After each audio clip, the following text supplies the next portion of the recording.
এখানে মানুষ মানুষের স্বার্থকে চূর্ণ বিচীর্ণ করে দিতে পারে। ওই স্বার্থ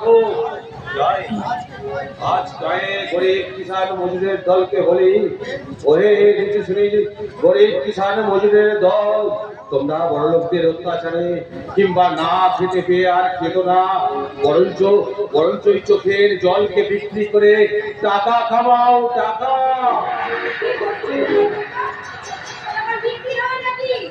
কেন যাবে না? মরুভূমির মানুষেরা এক ফোঁটা জলের জন্য হাহাকার করে কাঁদছে।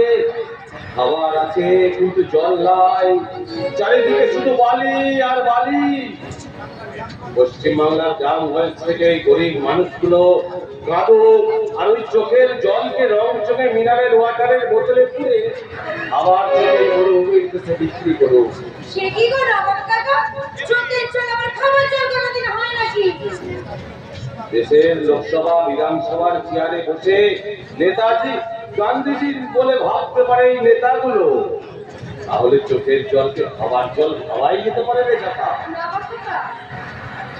একটা কথা মনে রাখবি রে চাপা, যে দেশে ঘোড়া নেই সে দেশে কিন্তু গাধাই পাস।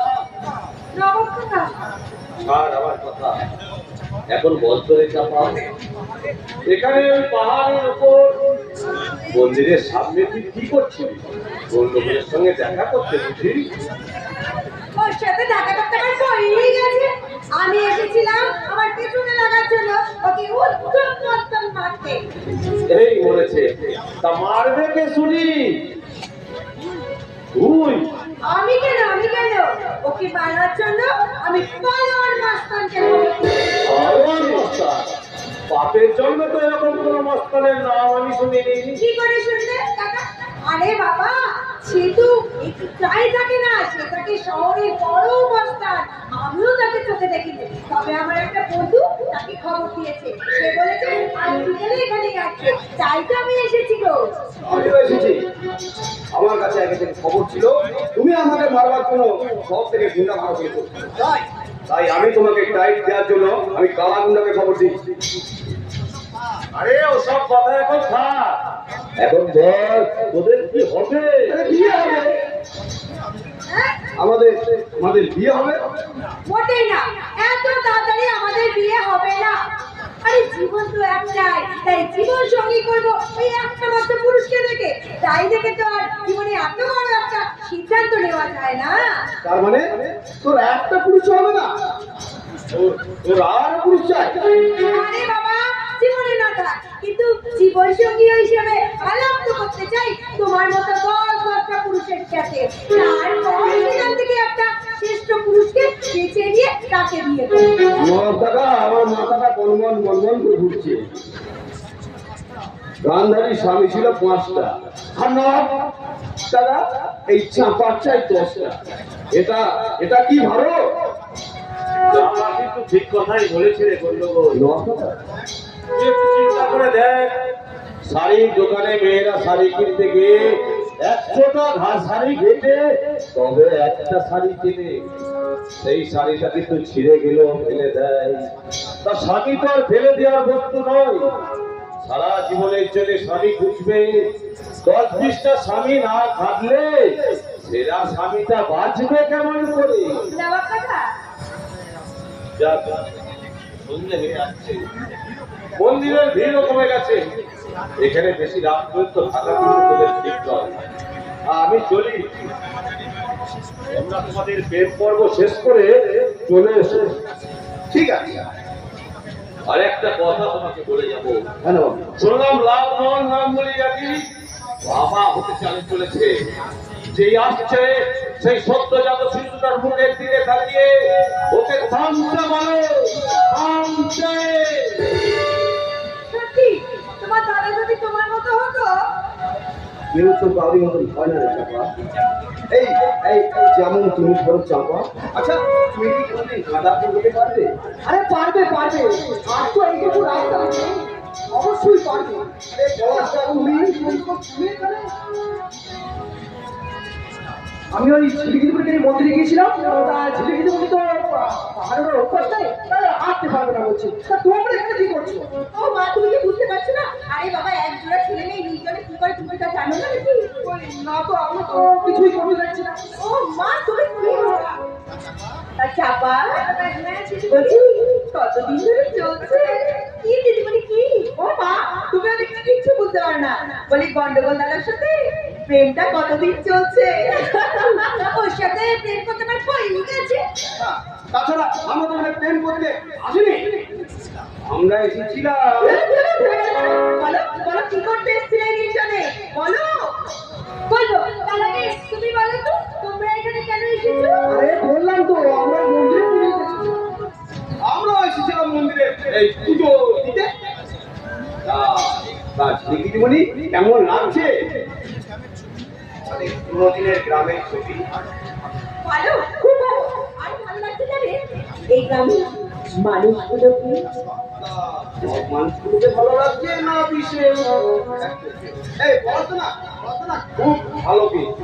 ভালো তো আমিও জানি, কিন্তু এই একবার মতো গন্ডগোলকে আমি বলতে পারবো না যে তোমাকে আমি ভালোবাসি। হ্যাঁ, আচ্ছা বেশ, তো তুই না বলতে পারলে আমাকে বল, আমি আমার বলে দিচ্ছি।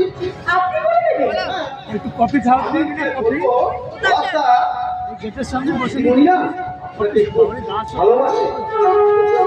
এই কথা শোনার পরে ও যদি আমাকে অস্বীকার করে, স্বীকার করলে বললেই হলো, আর বাদ স্বীকার করতে হবে।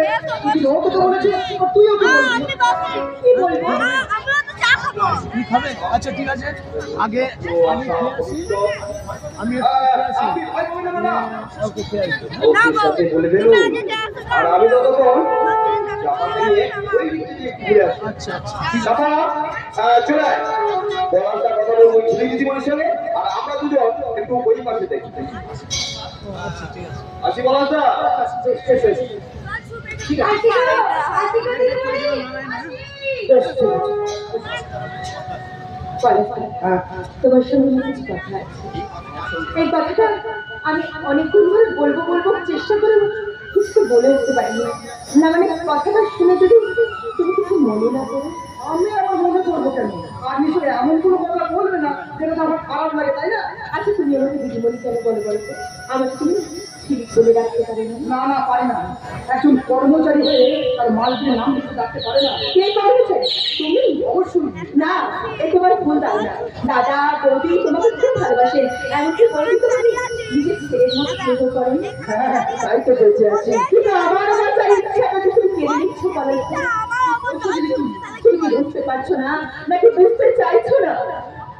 দিদিমণি, তোমার কথাগুলো আমি সত্যিই বুঝতে পারছি না। কেন বুঝতে পারছো না? বোঝার বয়স বয়স তো তোমার হয়েছে। আমরা সেই ছেলেবেলায় খেলার সাথী ছিলাম কলেজে। এতদিন পর আমি এখানে এসে তোমাকে যখন প্রথম দেখলাম, তুমি বিশ্বাস করো, আমার রাতের ঘুম পর্যন্ত তুমি কেড়ে নিয়েছো বলে। ও আচ্ছা আচ্ছা আচ্ছা, বুঝেছি বুঝেছি। আমাকে আবার সেই তোমার সাথে রাতে খেলা করতে হবে। আচ্ছা বেশ, ঠিক আছে, বলো কি খেলবে? ধরা ধরি না লুকুচু? মঞ্চুরি! কি বলছো তুমি? হ্যাঁ কলেজটা, এই নীলাম জগতে আমি তো তোমাকে নিয়ে এক স্বপ্ন দেখেছি।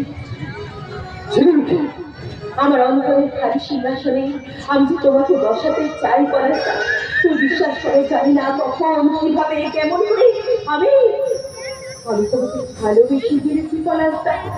আই লাভ ইউ পলাশদা, আই লাভ ইউ। না এ হয় না, হতে পারে না। কেন অসম্ভব? কেন অসম্ভব পলাশদা? সম্ভব নয়, তার কারণ আমি তোমাদের বাড়ির সামান্য একজন কর্মচারী। আমার দ্বারা যে তোমাকে ভালোবাসতে যাওয়াটা আমার কাছে স্বপ্ন। বামন হয়ে চাপ করার চেষ্টাটা আমি করি না দিদিমণি। বামন হয়ে তুমি চাঁদ ধরতে আসনি পলাশদা। চাঁদটাই তার বামনের হাতে নিয়ে এসেছে ওই নীল আকাশ থেকে। তোমার ছেলে বাড়িতে তোমার মেয়ে। না, এ আমার বিরোহী রাজ। বলো কথাটা তুমি আমাকে ভালোবাসতে পারো? কথাটা দিতে পারলে আমি সবচেয়ে বেশি খুশি হতাম, কিন্তু তা আমার পক্ষে সম্ভব নয়। কেন কেন সম্ভব নয়? আমি কি তোমার এতই অযোগ্য? না, দিদিমণি, ভুল বুঝি। ভুল বুঝি না, ভুল বোঝাচ্ছ তুমি। আচ্ছা আচ্ছা, সত্যি করে বলো তো পলাশদা, তুমি কি অন্য কাউকে ভালোবাসো? না, আমার জীবনের সাথে আমি কারোর জীবন জড়াতে চাই না। কিন্তু কেন? কারণ কারণ আমার জীবনটা যে ছন্ন ছাড়া জীবন, সামান্য মৃত্যু তলার মানুষ হয়ে তোমাকে ভালোবাসতে চাওয়াটা যে আমার কাছে তো অনেক কল্পনা। তুমি সামান্য হলেও আমার কাছে তুমি অসামান্য ভালো। তাই তুমি যদি আমার হাত ধর না ধরো, আমাকে কাছে টেনে আনো, তাহলে এই দুটো পাহাড় থেকে আমি চাল দিয়ে মারা যাবো। এই ছেলে কোনোদিন হাঁটতে পারে না, এই ছেলে কোনোদিন হাঁটতে না না, তুমি না করতে পারো না দিদি। তাহলে কথা দাও, কথা ভাবছি আমি খুব ভালোবাসি, কিন্তু আজ এই মন্দিরের সামনে এই আকাশের সাথে আমি যে তোমার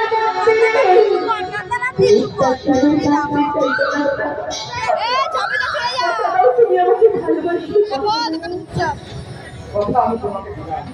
তবে আমি জানি না আমি ঠিক করলাম না ভুল করলাম, তবে আজ তোমার ভালোবাসার গভীরতার কাছে আমি হার মানতে পারতে পারি। তাই কি মনে করি তোমাকে বলে আমার বলতে